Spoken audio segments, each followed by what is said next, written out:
In the beginning was the law, and the law was paramount. Nothing gave or moved saved by it. Nothing breathed until it allowed, holding their breath until air was permitted.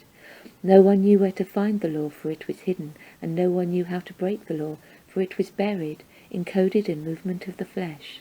To move was to obey the law, to not move was to obey the law, to follow it dutifully was to obey it, to break it was also an abeyance. And still there were those who did not trust the law, who feared its unseen power and sought to placate that which could not be broken, that in its purity was indifferent, and they sought to challenge it in the only way they knew how, by proving themselves worthy through caring. In caring they hunted it down through their minds and hearts, solidifying into words that which was already made solid through flesh, and they set themselves apart so as to uphold their words. But their words were small and of the mind, and the flesh was many and varied.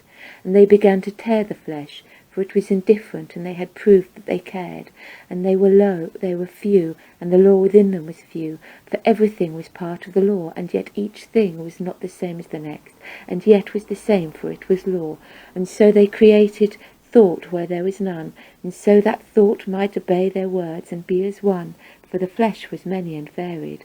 And once their words were made solid, they became rigid, for they did not bend as the flesh might, and so more care and thought were needed to remain within its boundaries, for the boundaries of the mind are as that of the flesh.